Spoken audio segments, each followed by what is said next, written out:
Good day, my dear students. For today's video, we're going to proceed with our next topic, which is about the arithmetic sequence.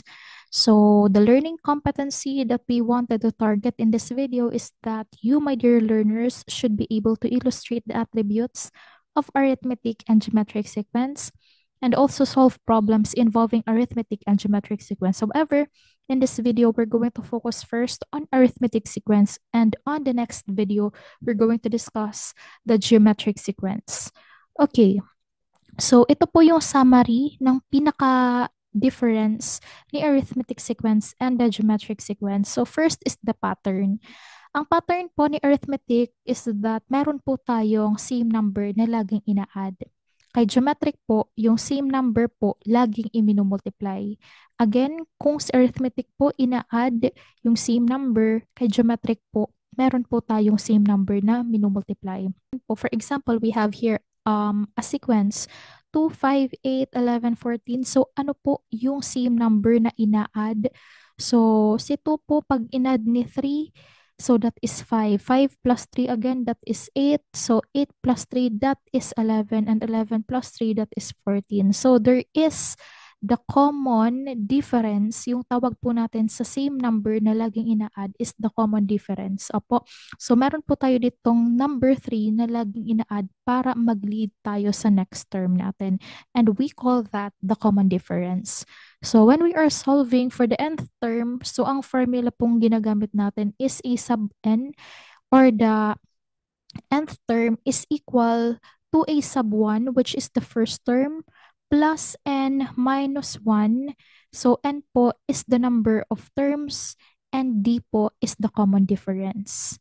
Okay, so sa geometric sequence naman po, may common tayo na i-multiply. So for example, we have here a sequence 3, 6, 12, 24, 48. So, meron po tayong isang number na laging i-multiply doon po sa previous number para mag-lead sa ating next na number. So, in this sequence, that common number po or same number is 2.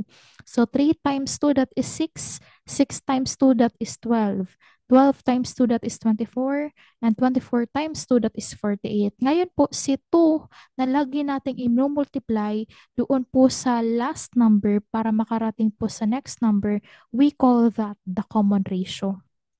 And when we are dealing with geometric sequence, if we are interested in getting the nth term of the sequence, we use the formula a sub n, which is the term that we are looking for is equal to the first term, a sub 1, multiplied by the common ratio raised to n minus 1, wherein n is the number of terms. Okay, so para po ma-visualize natin kung paano nag-work si formula, let us have this example. So for example, we have problem number 1. For the sequence, -5, -1, 3, 7, find the 20th term of the sequence. So ano po yung common? Is it the common difference or the common ratio? So dito po sa pattern natin, meron po tayong common na laging ina-add. And that is 4. So -5 plus 4, that will give us -1. So -1 plus 4, that is 3. And 3 plus 4 again, that will give us 7. Okay, so para po makuha, pwede naman po kayo mag-minus. So halimbawa po, we have -1 minus -5. So that will give us -1 plus 5. So -1 plus 5, that is +4. Ganon po din dito. 3 minus -1. So that will give us 3 plus 1, which is 4. So dito po, 7 minus 3, that is 4. So kung makikita niyo po, meron tayong common difference. So when we are dealing with common difference, ibig sabihin po, meron pong laging consistent na ina-add. We will use the arithmetic sequence with the formula a sub n is equal to a sub 1 plus the quantity n minus 1 multiplied by the common difference. So sabi natin, di ba, the a sub n, my dear students, this is the nth term. Okay, so a sub 1, this is the first term. Si n po is the number of terms. And CD po, this is the common difference. Okay, so now, kailangan po nating i-identify yung mga pinapahanap. So, si A sub n natin actually is equal to A sub 20, di ba po? Kasi yun yung pinapahanap dito, find the 20th term. So, A sub 20 siya. So, si A sub 1 natin, ano po siya dito sa sequence? So, that is negative 5. And also, N natin. Kung ano po, my dear students, yung inisulat natin doon po sa baba ni A, sa A sub N. So, that is our N. So, we have here 20. And the common difference, according to our observation or inspection, that is 4. So, ito pong mga ito ang isa-substitute natin dito sa formula. So, we are interested with the 20th term of the sequence. Our first term is negative 5 plus the n of 20 minus 1 times the common difference of 4. So, sabi natin, 'di ba, kailangan po parenthesis muna. So, 20 minus 1, so that will give us positive 19 multiplied by 4. So, si negative 5, hindi po natin siya sinolve. Bring down po muna yan. So, we will have, so ano pong mauuna, addition or multiplication? So, according to the PEMDAS, kailangan po multiplication. And 19 times 4, that is 76 plus the negative 5, so that will give us 71.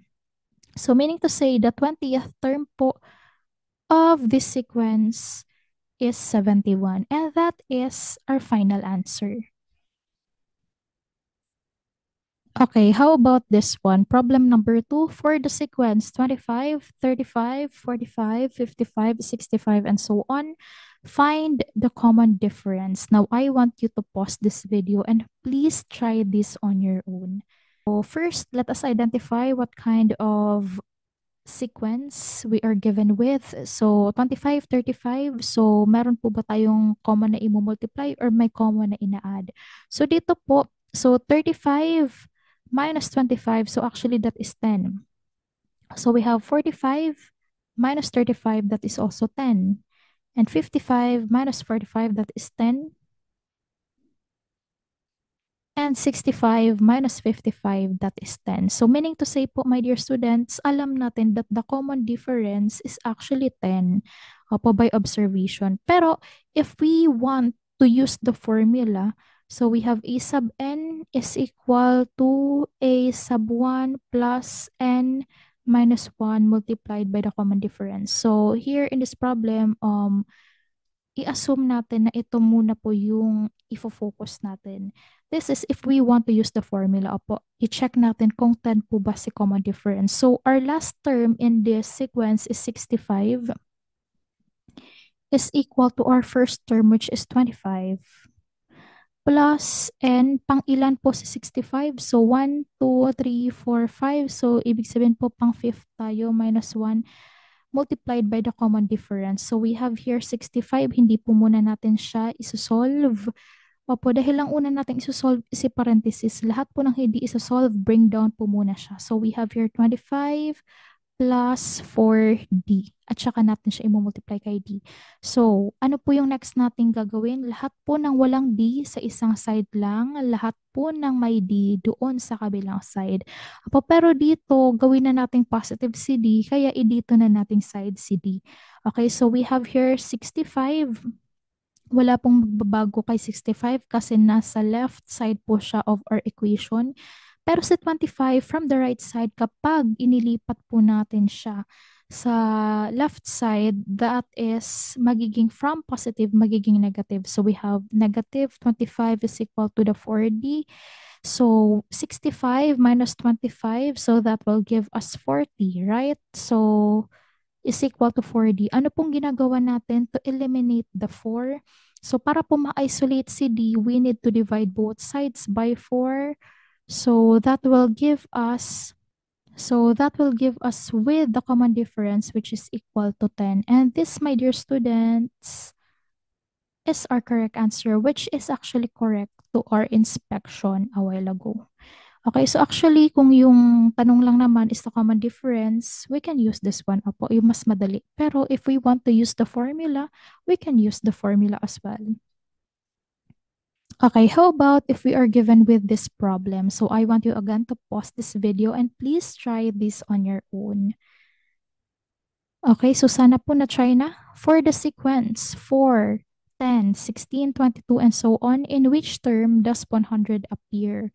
So first, alamin natin kung ano pong klaseng problem siya. Is this an arithmetic or geometric? So 10 minus 4, so that is 6. 16 minus 10, that is 6. So alam po natin na ang common difference is 6. Meron po tayong consistent na ina-add, meaning to say this is arithmetic. We will use the formula a sub n is equal to a sub 1 plus the n or the quantity n minus 1 multiplied by the common difference. First, let us identify what is a sub n. So a sub n po, ito po yung nth term natin. So, ibig sabihin po, yung last term natin, my dear students, is 100. So, yun po yung ilalagay ko dito. We have here 100. Kasi siya po yung last term, di ba po? So, we have a sub 1, which is the first term. Our a sub 1 here is 4. And si n natin, siya po, my dear students, yung nawawala. And we know that our common difference here is 6. Apo, so ang gagawin natin, substitute po natin ito dito po sa formula. So we have here 100 is equal to 4 plus the quantity n minus 1 multiplied by the common difference, which is 6. Okay, so ano pong mauuna? Kailangan po ba nating mag-add agad or multiply? So multiply po, di ba? Kasi po, my dear students, by the virtue or power of the PEMDAS, by the rule of the PEMDAS. So we have 100, i-bring down lang natin lahat ng hindi natin na-solve. So si 4 plus, so 6 times n, we have 6n. 6 times negative 1, that is negative 6. So sabi natin lahat po ng walang n doon sa kabilang side of the equation, lahat ng may n dito lang po sa side nito. So we have 100, hindi po magbabago yung sign ni 100 kasi po nasa left pa rin naman po siya of our equation. So si 4 po, from positive, pag inilipat sa kabila, that will be negative 4. At si dating negative 6, kapag inilipat din sa kabila, that will give us positive 6. So, si 6n, my dear students, may iwan siya dito. So, 100 minus 4, that is 96. 96 plus 6, that is 102. So, we have here 102 is equal to 6n. So, divide po natin both sides by 6. So, that will give us the value of 17. So, meaning to say po, this is our answer. Meaning to say po, 100 is the 17th term. Opo, so ibig sabihin po si 100 pang 17 siya dito po sa sequence natin.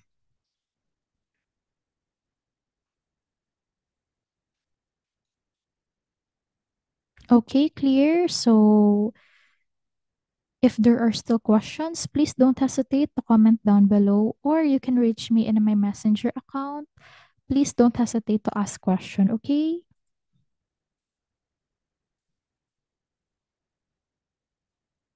Okay, how about this one, my dear students? In an arithmetic sequence, the fourth term is 22 and the seventh term is 40. Find the first term. Okay, so actually dito, my dear students, there are two strategies that you can use. Okay, so dun muna tayo sa strategy number 1. Dun po sa madaling strategy. So strategy 1. So, sabi po, di ba dito, we have the fourth term. So, ibig sabihin, this is the first, second, third, fourth natin is si 22. So, siya po yung pang fourth term. So, fifth, sixth, and si seventh po is si 40. Okay, so ngayon po, my dear students, ang gagawin po natin is pansamantala, wag po muna nating pansinin si first three. So, technically, i-assume po natin na sa 22, this is the first term. And si 40 po na dating 7th term, gawin nating last term. So, magiging A sub 4 siya, di ba? Kasi if this is A sub 1, A sub 2, A sub 3, A sub 4. So, gamitin natin si formula which is A sub n is equal to A sub 1 plus the quantity n minus 1 multiplied by the common difference. So yung first natin kailangan ma-identify is si difference muna. Kasi kapag meron na tayong common difference, pwede na po nating ma-solve kung ano po yung first term.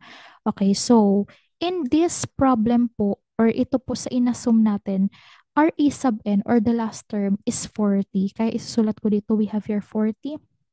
Our first term is 22. Okay, so plus tayo by, so pang ilan po si 40? So that is fourth, di ba po? 4 minus 1.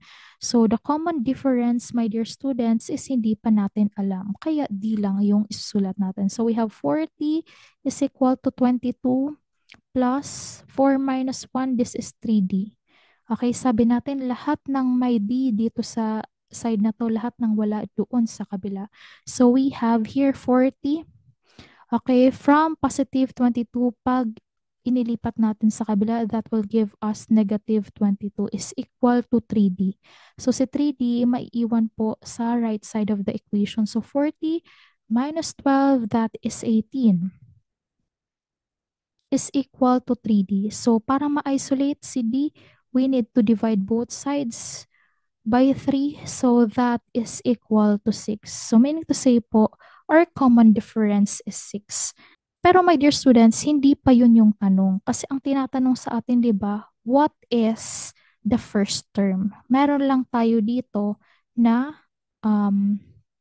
the D or the common difference. So pwede pa nating ma-solve si first term. So, ngayon, my dear students, ang gawin natin is ibalik na natin sa dati. Hindi na si a sub 1, si 22, gawin na natin siyang ito ang a sub 1. Kasi ito temporary lang siya, di ba?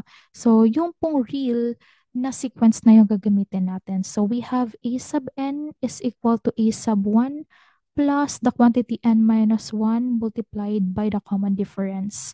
So, our a sub n, given po this whole sequence, ang a sub n natin, gamitin natin si 22.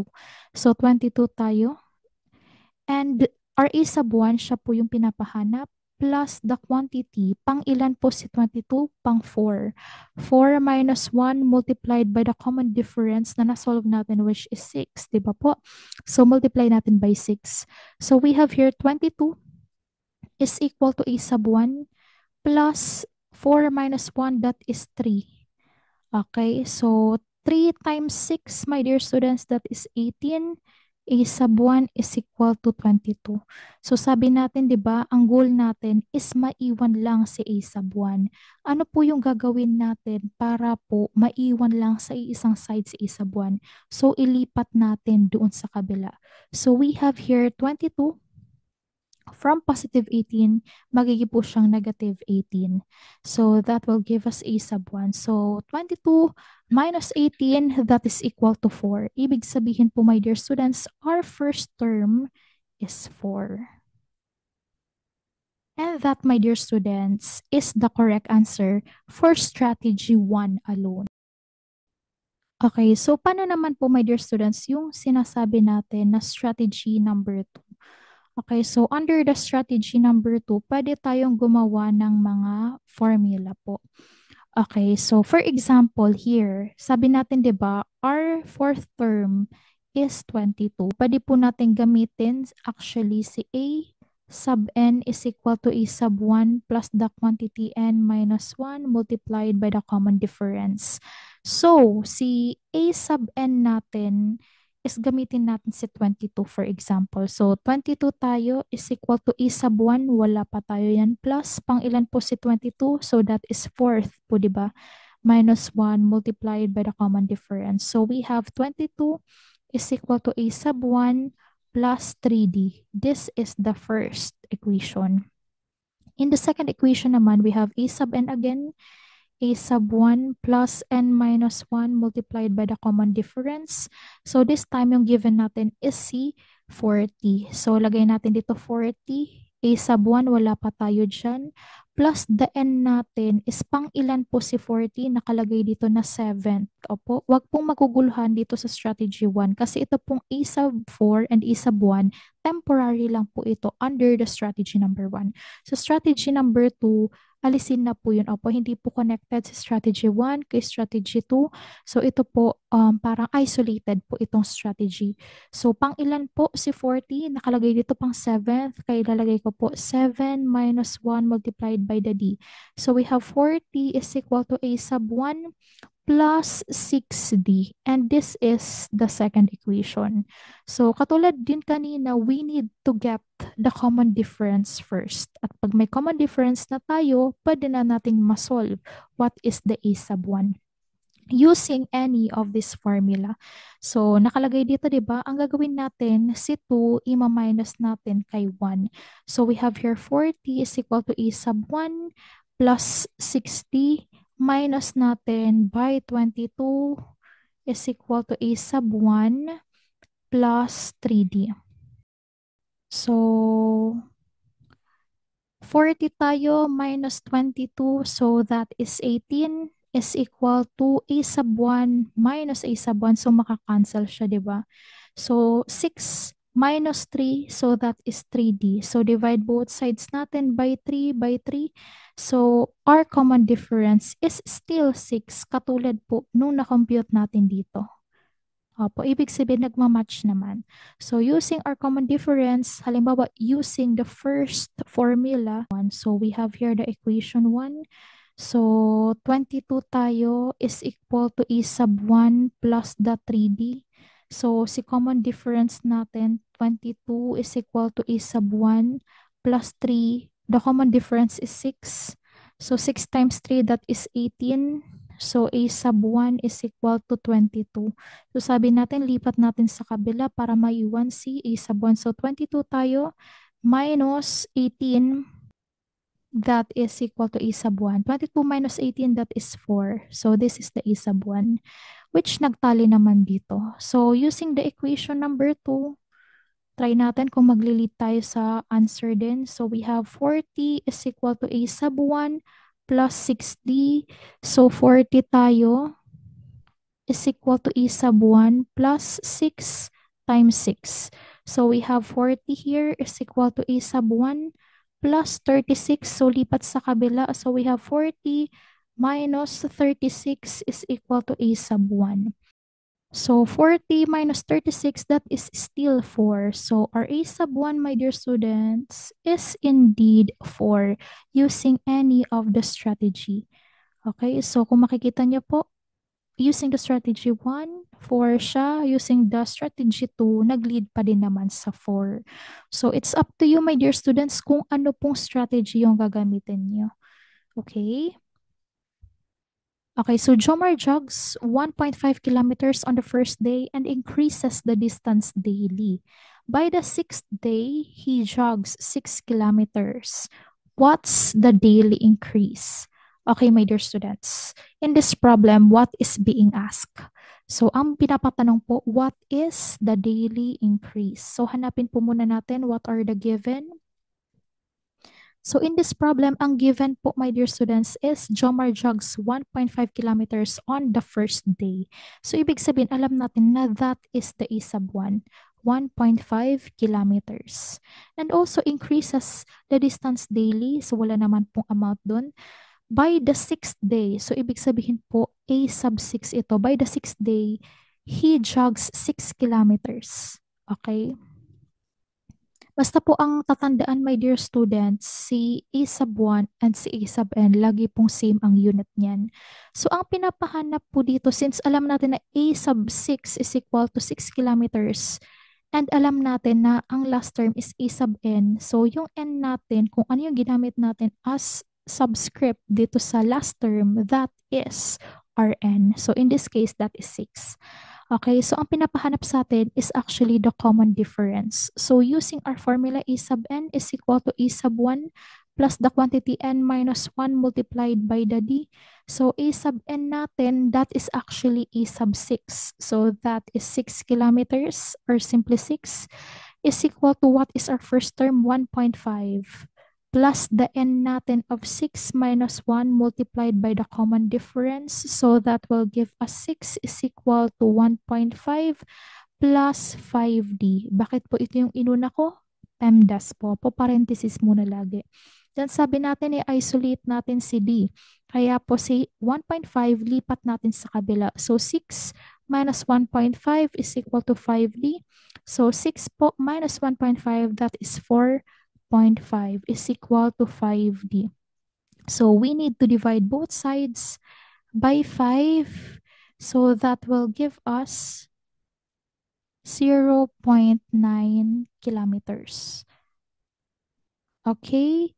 So, ibig sabihin po, 0.9 po yung kilometers ng pag-increase po niya daily. So, sige nga po, let's try if using po the formula and using the D, let's try to check kung magli-lead tayo sa correct answer. So, again, we have A sub n is equal to A sub 1 plus the quantity n minus 1 multiplied by the D. So, our A sub, kailangan po, my dear students, yung A sub 6 natin dapat mag 6 kilometers. Opo. So, our A sub 1 is 1.5 plus, so n natin is 6 minus 1 multiplied natin by 0.9. So, that is equal to 1.5 plus 5 multiplied by 0.9. So, that is equal to 1.5 plus what is 5 times 0.9? That is equal to 4.5. So, 4.5 plus 1.5, that is equal to 6 again.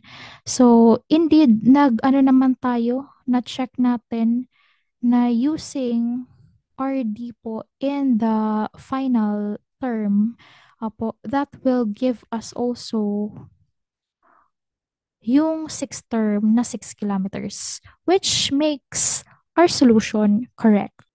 Okay, how about this problem? For this problem, a theater row has 20 seats on the first row, 22 on the second, and increases by 2 each row. So yung question dito, how many seats are there on the 15th row? So I want you to pause this video and please try to answer this on your own. So sabi natin, diba, let us first identify the given. So ang given natin dito is a theater row has 20 seats on the first row. So alam natin na that is the A sub 1. We have 20 seats. And 22 po on the second. So ibig sabihin A sub 2 natin is equal to 22 seats. And increases by 2 each row. So ano po yan, my dear students? Is that the N? Is that the common difference? So ito po, consistent increase po siya by 2. So meaning to say, this is the common difference. Okay, so ang pinapatanong dito, how many seats are there on the 15th row? Meron po tayong TH. Opo, and when we are finding for the nth term, ang pinapahanap po sa atin yan is actually A sub 15, kung pang ilang term. Opo, kaya nga nth term. Opo, si A sub n. So that is being asked. So we have here A sub n is equal to A sub 1 plus the quantity n minus 1 multiplied by the common difference. So our A sub n po is actually A sub 15.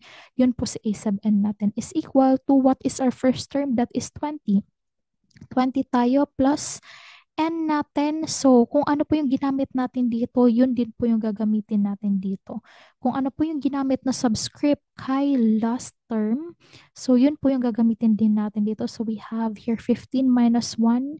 So, the common difference, my dear students, is 2. So, we have here 14 times 2 plus 20.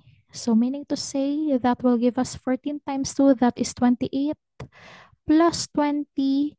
So, meaning to say po, our 15th term or the 15th row has 48 seats. Okay, and this, my dear students, is the correct answer. Okay, so how about this one? I want you to pause this video and please try this on your own first. A staircase has steps increasing in height by 2 centimeters each time. So the first step is 10 centimeters high. If the top step is 46 centimeters, how many steps are there? Okay, again, we need to identify the given. A staircase has steps increasing in height by 2 centimeters each time. So ano po yan, my dear students? Is that the first term? Is that the last term? Is that the common difference? So kung makikita nyo, kapag inintindi nyo po itong problem, that is increasing daw po by 2 centimeters. Increasing.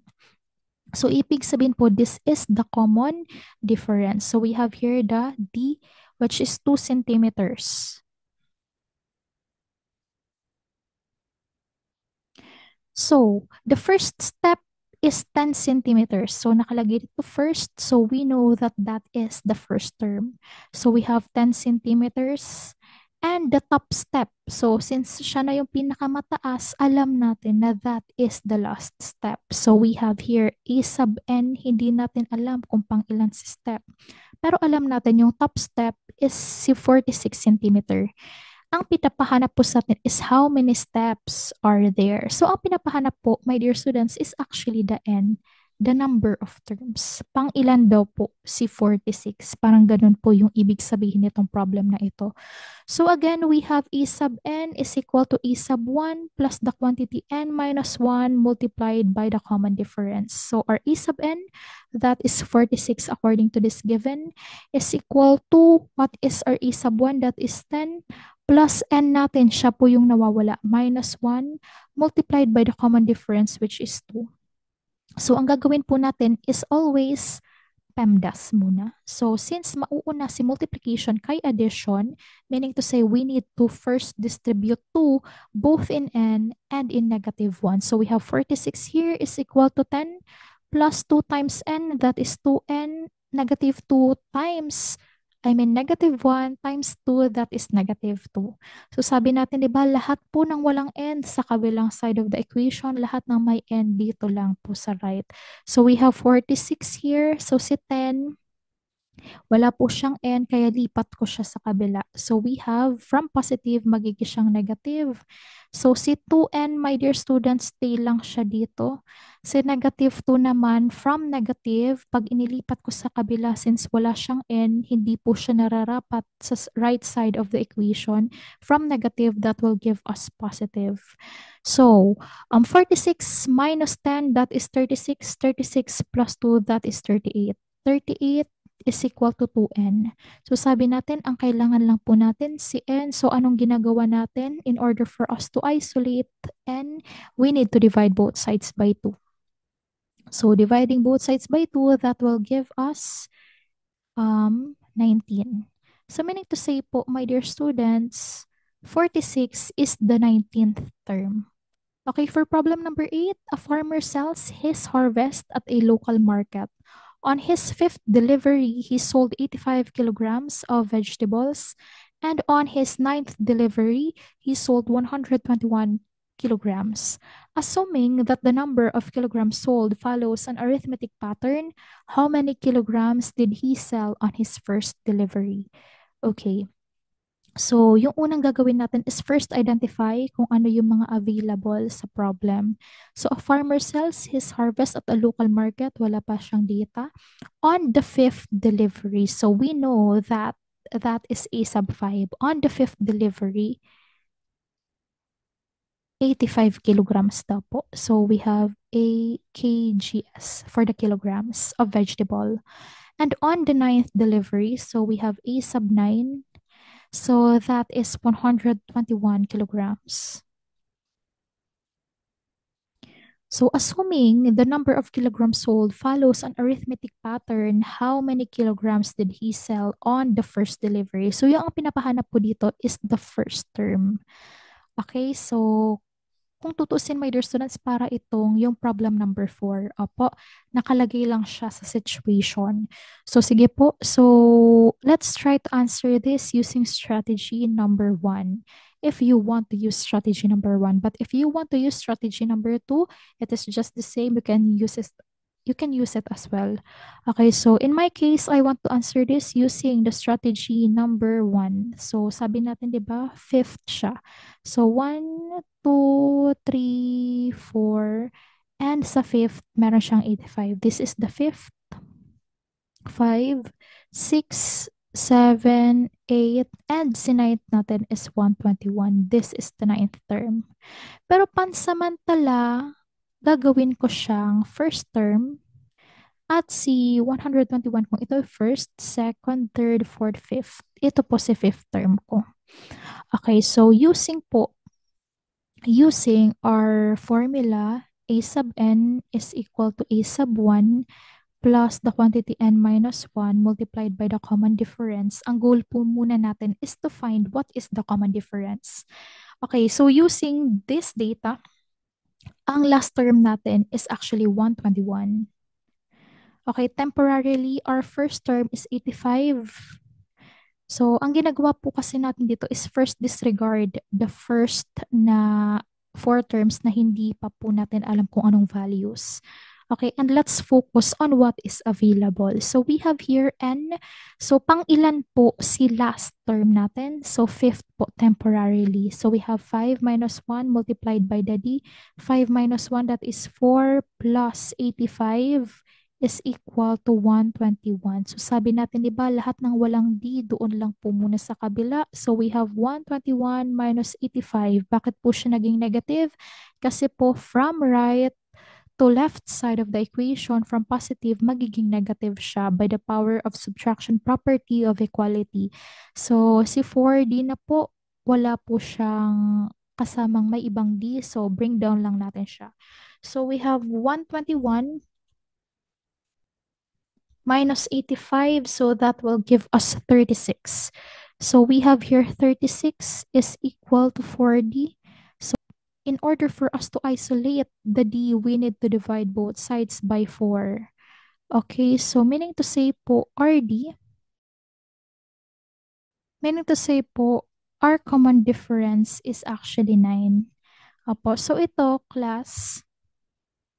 So ito class, common difference pa lang po ito. Ang pinapahanap po sa atin is the first term. So meaning to say, we need to use again the D using this formula para makuha si first term. So ngayon po, ang gagawin natin is ibabalik na natin siya. Hindi na po itong mga um, temporary na placement nila. So again, that is a sub n is equal to a sub 1 plus the quantity n minus 1 multiplied by the common difference. Our last term, my dear students, in this original sequence, that is 121, is equal to our first term. Siya po yung nawawala, kaya hindi po muna natin siya lalagyan. Plus our a sub n. So, pang ilan po si 121? That is pang 9, di ba? Ninth delivery po. So, 9 minus 1 tayo multiplied by the common difference, which is 9. So, 9 minus 1, that is 8 times 9 plus 91 is equal to 121. So, ano pong uunahin? So, C8 times 9, which is equal to 72. So, we will have 121 is equal to a sub 1 plus 72. So, ang gagawin po natin, lahat po ng like terms, lipat natin dun sa kabila. So, actually, si 121 and 72, parehas po sila na whole numbers. So, kapag inilipat ko si 72 sa kabila, that will give me negative 72 a sub 1. So, we have 121 minus 72, that will give us 49. Meaning to say po, my dear students, 49 is the first term. And this, my dear students, is our final answer. Meaning to say po, our first term is 49. So if we will check it, 49 po plus 9. So our second term is 58. So plus 9 again. So that will give us 67. Plus 9, that is 76. And on the fifth, that is 85, which makes our answer correct. So try din po natin hanggang kay 9. So plus 9 again. So 85 plus 9, that is 94. Plus 9, that is 103. Plus 9 again, that is 112. And finally, plus 9, that is 121, which is actually our ninth term. So, meaning to say, our answer is correct. The first term, or how many kilograms? So, kailangan po, my dear students, yung final answer natin may unit measurement, okay? So, ibig sabihin po, our first term, my dear students, is 49 kilograms. And that, my dear students, is the correct answer. So that's it for today, my dear students. If you still have questions, please don't hesitate to comment down below. If you find this video helpful, please like and subscribe to my YouTube channel. So I'll see you in my next video. Goodbye po.